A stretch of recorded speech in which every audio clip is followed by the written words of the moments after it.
Welcome to Techi. In this video, we are going to know about the latest Exchange Server Cumulative Update 2024 H1, also called CU Update 14. So let's begin.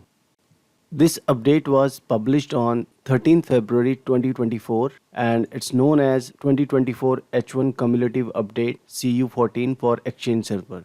It includes the fixes for customer reported issues and also have some security changes.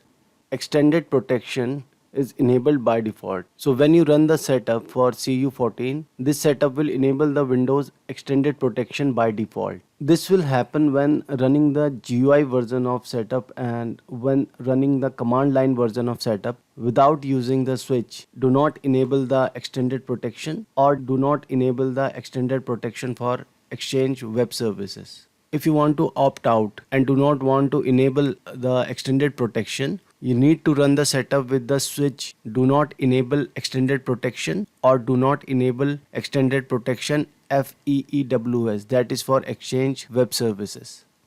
When running the Exchange server CU14, you should make a review before running it. You need to review the Exchange server health checker script that your server is able to accept the extended protection or not. You can run the Exchange extended protection management.ps1 script before running the setup. You also need to check the prerequisites for enabling the extended protection on Exchange server.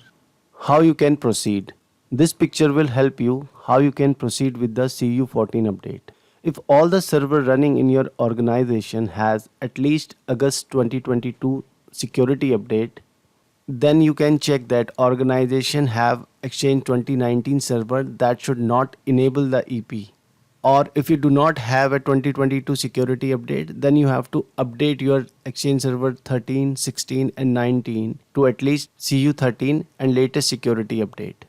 In this box, if your organization is not ready, then you have to install the CU14 on your all the Exchange server 2019 to allow EP to be enabled. And if you recognize that your server are not able to enable the EP, you can install the CU14 using the do not enable EP switch or do not enable EP FEEWS for Exchange web server setup. And this scenario is for that which does not support the extended protection.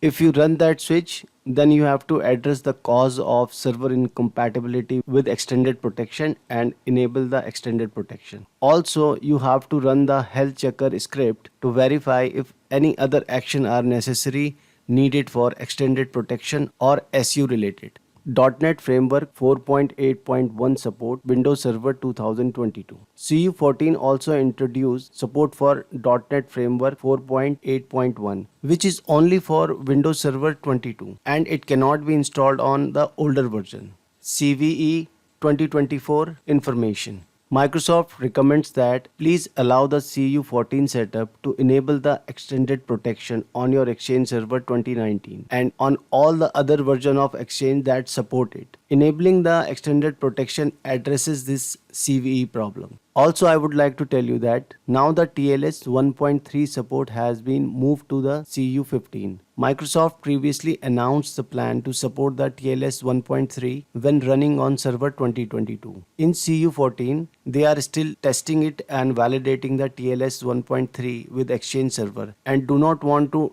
delay the release of CU14. And TLS 1.3 support will be released in CU15 later this year. Unsupported scenarios for extended protection. If you are using SSL offloading for Outlook Anywhere, it is not supported. You have to take the action like SSL offloading for Outlook Anywhere must be disabled if extended protection is enabled via Exchange Server CU14. The installer will take care of disabling the SSL offloading for Outlook Anywhere. SSL offloading on load balancer. What action you have to take in this scenario? Instead of SSL offloading on load balancer, you can use the SSL bridging instead with the same SSL certificate on Exchange Server IIS frontend. Public folder hosted on Exchange 2013, 16 CU22 or older or on 2019 CU11 or older. In this scenario, you have to move all the public folder to currently supported version and decommission Exchange Server 2013 which is out of support now. If modern hybrid agent is used to publish Exchange server in hybrid scenario. In this case, you have to identify the Exchange server which are published via modern hybrid agent. On these server, run Exchange server CU14 setup in unattended mode and use the do not enable EP FEEWS switch to not enable the extended protection on the EWS front-end virtual directory. Preparing schema and AD. Prepare schema not required unless you are upgrading from CU9 or older, and prepare AD is required. And check for all available security update and also run Exchange Server health script before preparing the AD. Known issues with this release.